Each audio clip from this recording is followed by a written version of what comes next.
You were taught to deny hierarchies because denial keeps systems stable. Power does not disappear when you refuse to name it, it simply operates without your consent. While you repeat slogans about equality, the ladder is already built, occupied, and guarded. You are standing on it whether you agree or not. This is the first deception that weak men inherit, believing that refusing to rank is moral superiority. In reality, it is blindness. Power ranks instantly, silently, and continuously. Every room you enter performs an audit on you, your utility, your threat level, your replaceability. No vote is taken. No explanation is given. The result is final until proven otherwise. You confuse fairness with structure. Fairness is a story told to those who lack leverage. Structure is what predators see clearly. Machiavelli understood this. Men are not equal in consequence, only in rhetoric. The moment resources are scarce, and they always are, ranking becomes inevitable. Those who deny it are sorted to the bottom by default. Look closely at how this works. Power does not ask who deserves more. It asks who can take more, who can withhold more, who can disrupt more. The ladder is not built from virtue. It is built from pressure. Pressure applied, pressure resisted, pressure redirected. If you cannot apply pressure, you become a surface others press against. Your discomfort with hierarchy is not accidental.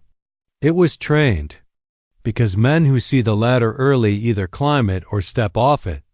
Both are dangerous to systems that rely on quiet compliance. So you were taught to moralize passivity, to believe that staying unranked keeps you safe. It does the opposite. It leaves you exposed, undefined, easy to move. Understand this. Power abhors ambiguity. If you do not declare your position, one will be assigned to you. If you do not enforce boundaries, you become territory. If you do not signal rank, you will be tested until you fail. This is not cruelty. This is how order maintains itself. The ladder is not just external. It exists inside your own mind. You already rank men instinctively, who you defer to, who you ignore, who you challenge, who you flatter. You do this automatically, yet you resist the idea that others do the same to you. That contradiction is weakness. Power punishes inconsistency. The most dangerous position is not low rank, it is unacknowledged low rank. A man who knows his placement can maneuver. A man who denies it walks into traps believing they are opportunities. He offers loyalty upward, expecting protection, and is shocked when he is discarded.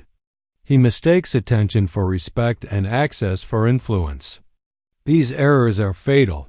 You may feel offended by this framing. That reaction is diagnostic. Offense is the nervous system rejecting reality because reality threatens identity. Power does not care how you feel about it. The ladder remains. The only question is whether you see it clearly enough to stop bleeding on it. This chapter is not asking you to climb. It is demanding that you look. To stop lying to yourself about where you stand. To understand that morality without leverage is decoration. That silence without power is submission. That being good in a predatory environment is simply advertising your softness. Before strategy, before adaptation, before sovereignty, there must be diagnosis. You cannot operate on a system you refuse to acknowledge. The ladder exists. You are on it. And your refusal to accept that fact has already cost you more than you realize. Power does not rank by intention. It ranks by outcome. This is where most men miscalculate. They believe effort, morality, or suffering increases their position. None of it matters. Power measures only three variables: leverage, scarcity, and replaceability. Everything else is noise. Leverage is your capacity to affect outcomes without permission. If your absence changes nothing, you have none. If your compliance is expected, you are already priced in. Leverage is not aggression. It is consequence. It is the quiet knowledge that if you withdraw, disrupt, or refuse, something breaks. Men without leverage are managed. Men with leverage are negotiated with. Scarcity is what prevents your leverage from being diluted. If you can be easily substituted, your leverage collapses. The world is flooded with agreeable men, loyal men, hard-working men. These traits are abundant. Abundance drives value to zero. Scarcity, on the other hand, creates gravity. What is rare does not chase. It is approached cautiously. If your skills, access, or positioning can be replicated quickly, you are structurally weak regardless of talent. Replaceability is the final executioner. Power constantly asks one question: what happens if you are removed? If the answer is very little, your rank is low. If the answer is temporary inconvenience, your rank is fragile. Only when removal causes disruption, loss, or instability do you approach significance. Sentiment does not protect against replacement. Systems remove people the way bodies shed cells. Notice what is absent from this mechanism: loyalty, honesty, kindness, history. These are social lubricants, not ranking criteria. Loyalty is especially misunderstood. Loyalty upward is not rewarded, it is expected. It only becomes valuable when it is optional and costly to lose. Blind loyalty signals dependence. Dependence signals low rank. This is why moral men are often confused by outcomes. They behave as if the system is reciprocal. It is not. Power is asymmetrical. It flows toward those who can deny it to others. If you cannot say no and survive, you are not sovereign. You are managed inventory. The ranking mechanism is also dynamic. Your position is constantly reassessed. A single loss of leverage can collapse years of perceived status. A single increase in replaceability can erase respect overnight. This is why power appears cruel. It updates faster than emotions. It does not wait for your adjustment period. You are tested continuously, often subtly. Boundaries are nudged. Requests escalate. Disrespect is introduced casually. These are not accidents. They are probes. Power wants to see where resistance exists. Each time you comply reflexively, you report your own weakness. Each time you explain instead of enforce, you lower your price. Men who misunderstand this mechanism try to negotiate from emptiness. They offer effort where leverage is required. They offer loyalty where scarcity is demanded. They offer patience where refusal would reset the frame. The system accepts these offerings and gives nothing in return. This is not injustice. It is accurate accounting. Understand this clearly. Power does not hate you. It is indifferent. Indifference is worse. Hatred acknowledges threat. Indifference signals insignificance. Your goal is not to be liked. It is to be costly to mishandle. Until then, you are raw material. This chapter strips away the fantasy that rank is assigned by fairness or intent. It is assigned by structural force. Once you see the mechanism, you stop taking outcomes personally. You begin reading situations clinically. You stop asking, "Why did this happen to me?" and start asking, "What leverage did I lack?" Only after understanding the mechanism can you locate yourself within it. That requires confronting the archetypes, the recurring patterns of men who occupy each tier, repeating the same mistakes generation after generation. Power does not see individuals. It sees patterns. Once you understand this, the fog lifts. Men cluster into predictable ranks based on behavior, not ambition. Desire is irrelevant. The system places you where your actions repeatedly prove you belong. Rank 1. The expendable. These men are pure utility. They execute, comply, and absorb pressure. They are everywhere and therefore worth nothing. Their defining trait is availability, always present, always replaceable. Power uses them as shock absorbers. They mistake endurance for value and loyalty for safety. When they break, no one notices. Rank 2, the dependent. These men have limited leverage but rely on proximity to power for identity. They seek approval upward and dominance downward. Their loyalty is loud, their insecurity louder. They survive by attachment, not force. Power keeps them close because they are predictable, but never trusts them.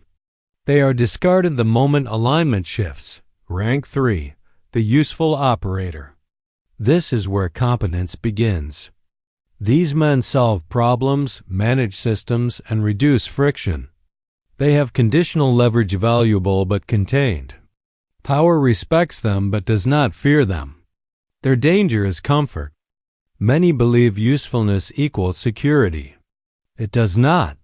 Once their function is automated, delegated, or cheaper elsewhere, they slide downward without warning. Rank 4, the power broker. These men control access, information, or outcomes. Their leverage is indirect but decisive. They do not chase approval. Approval chases them. Power negotiates with them carefully. They are scarce, and scarcity protects them. Their risk is exposure. Once their mechanisms are understood, they can be neutralized. Rank 5, the sovereign. This rank is small and often invisible. These men do not need permission, validation, or proximity. Their leverage is intrinsic. Removal creates chaos. Power does not manage them, it orbits them or avoids them. They are not loyal. They are aligned only while it benefits them. They do not announce rank. Others feel it. Most men live between ranks 1 and 3 while fantasizing about rank 5. This delusion is encouraged. It keeps them compliant and hopeful. The brutal truth is that rank is not self-assigned. You do not choose your tier. Your behavior reports it daily. Notice the psychological traps. The expendable believes hard work will be noticed. The dependent believes loyalty will be rewarded. The useful operator believes competence guarantees permanence. Each belief is false. They are myths that keep the ladder stable. Power brokers and sovereigns share one trait absent below: detachment. They do not over-identify with roles, relationships, or narratives. They can walk away. That is why they are feared. The ability to leave without collapse is the ultimate leverage. This chapter forces a mirror in front of you. Not a flattering one. You already know where you fall. Your reactions while listening are data. Defensiveness signals low rank. Calm recognition signals potential movement. Ranking is not destiny, but denial is. Until you accept your current tier, every strategy you attempt will be mismatched and punished. Before learning how the system tightens its grip, you must fully absorb where it places you now. You may still believe this hierarchy is temporary, cultural, or correctable. That belief is the last refuge of denial. Power systems are not inventions of modern society. They are expressions of human nature under pressure. They emerge wherever resources are limited and consequences exist, which is everywhere. History does not record exceptions, it records repetitions. Empires, tribes, corporations, gangs, families. The same pattern appears every time. A few dominate structure, many serve function, most remain invisible. The names change. The mechanics do not. Every attempt to flatten the hierarchy ends the same way: new ranks form, often harsher than before. Why? Because power is not ideological. It is biological and strategic. Humans sort themselves instinctively based on threat, utility, and control. Even in groups that preach equality, informal hierarchies emerge within days. Someone speaks last. Someone interrupts without consequence. Someone is deferred to without explanation. These are not accidents. They are signals.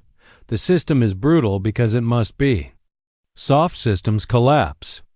Mercy is a luxury of dominance, not a foundation of order. When survival is at stake, sentiment is expensive. Power eliminates inefficiency without apology. Men who cannot produce, protect, or disrupt are surplus. History does not mourn surplus. You are disturbed by this because you were raised to believe effort guarantees outcome. That belief only exists in safe environments. Once competition intensifies, guarantees disappear. The ladder hardens. Mobility slows. Mistakes compound. This is why early placement matters and why late awakening is punished. The permanence comes from reinforcement. High-rank men shape rules that preserve advantage. Low-rank men are kept busy, divided, hopeful, or exhausted. The system does not need chains. It uses incentives. It offers small rewards for compliance and severe consequences for disruption. Most men choose comfort over risk and call it wisdom. Even rebellion follows rank logic. Revolutions replace elites. They do not erase them. The faces change. The structure survives. The same men rise decisive, detached, ruthless. The same men fall loyal, moral, trusting. History teaches this lesson repeatedly.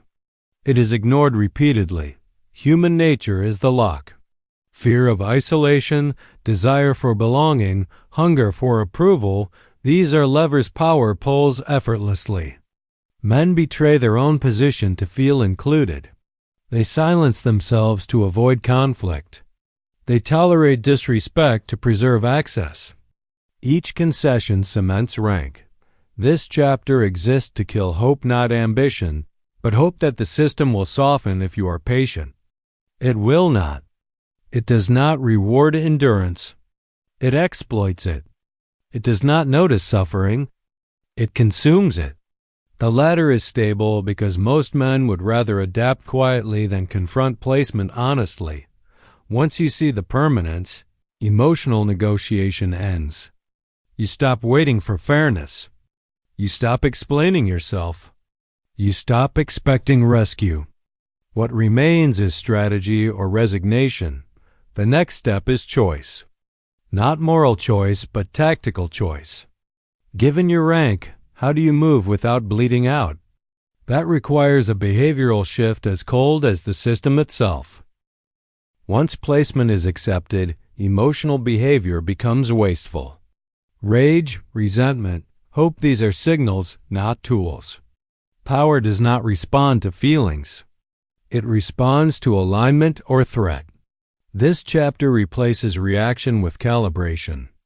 You stop trying to change the system and start using it without illusion. If you are low rank, your first adaptation is silence. Not humility and visibility. Attention without leverage invites pressure.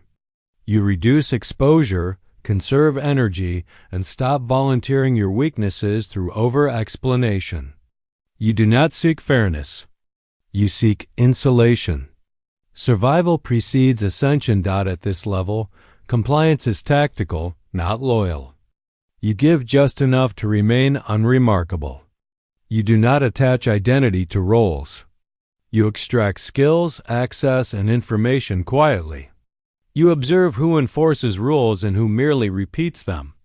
You learn the terrain while appearing harmless. This is not cowardice. It is camouflage. If you are mid-rank, the useful operator adaptation becomes selective resistance.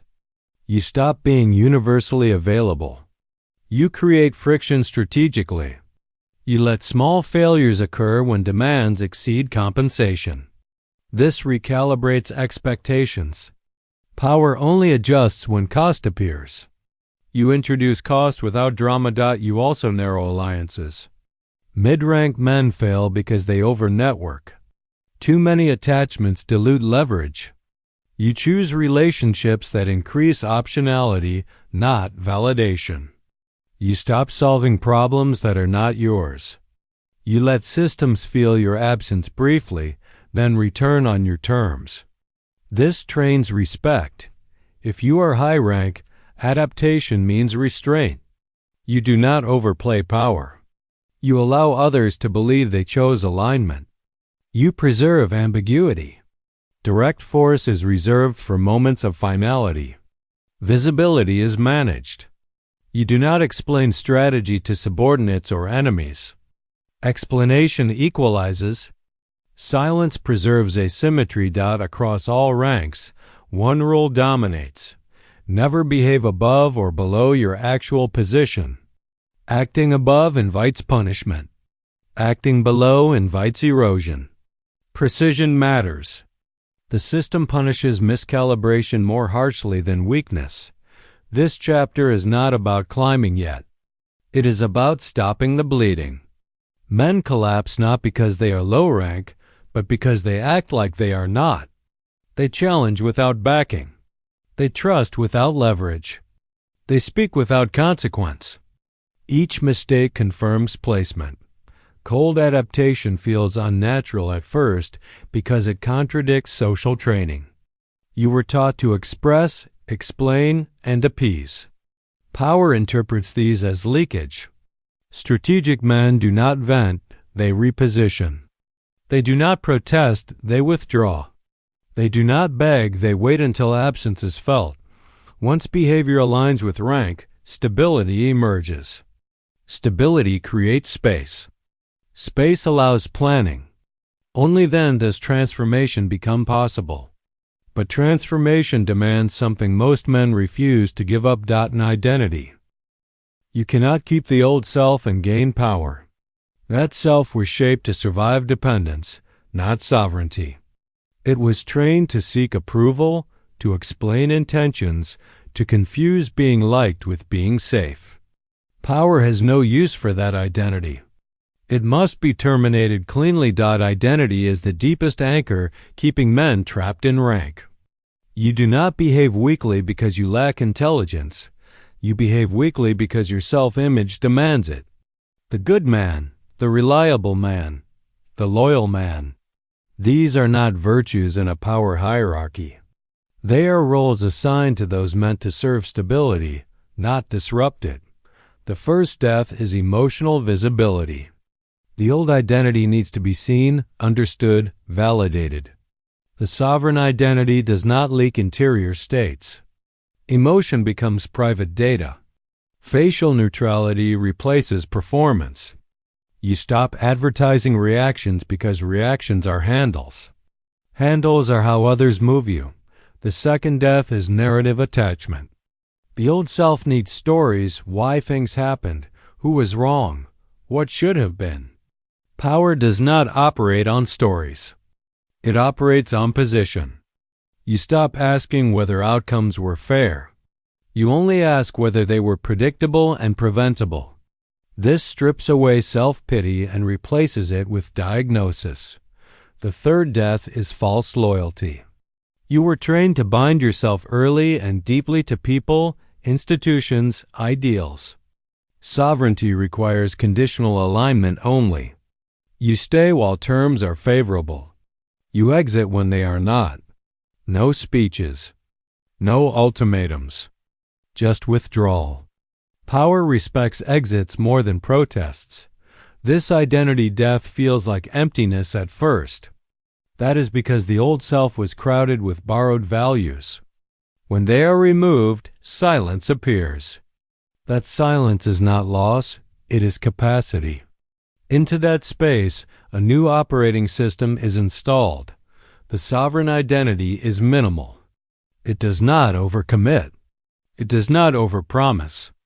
It does not seek to be known.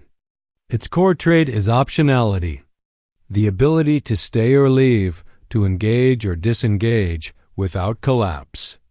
This is what terrifies power structures, a man who cannot be trapped. You will notice a shift in how others respond. Some will test you harder. Others will distance themselves. A few will recalibrate their respect. This is selection pressure. The system is updating your file. Do not correct misunderstandings. Let behavior speak. Let absence teach. This chapter marks the point of no return. Once the old identity is dead, you cannot go back to comfortable illusions. You will see leverage everywhere. You will feel manipulation before it is spoken. You will recognize that most social warmth is transactional. What remains is a final warning for those who hesitate at the edge of this transformation. If you have listened this far and still refuse to accept placement, understand this clearly. The system will decide for you, and it will not be gentle. Ambiguity is treated as weakness. Neutrality is read as availability. The unranked man is the easiest resource to extract from because he believes he is exempt. Power does not hunt the defiant first. It hunts the confused. Men who think they are above the game. Men who believe morality shields them. Men who assume silence means safety. These men are harvested slowly through favors, obligations, emotional hooks, and quiet dependencies. By the time they realize what is happening, exit is expensive. This is the final inversion. Those who refuse to see hierarchy become its most loyal servants. They carry its weight while condemning its existence. They enforce rules they did not write. They defend structures that would replace them without hesitation. They call this integrity. Power calls it efficiency. If you do nothing after this video, you have chosen a rank. Inaction is a decision. Denial is confirmation. The system records hesitation as consent. Every day you remain visible without leverage, attached without terms, expressive without consequence. You signal your placement more clearly. This is not a call to rebellion. Rebels are predictable and disposable. This is a call to conscious positioning. To stop leaking energy upward. To stop mistaking endurance for strength. To stop offering loyalty where leverage is demanded. Few will act on this. Most will feel disturbed, then return to familiar behavior. The latter depends on that cycle. The small number who do act will not announce it. They will become quieter, harder to read, harder to move. They will accept their current rank coldly and begin reshaping it without witnesses. Power does not reward awareness. It tests it. You are now tested.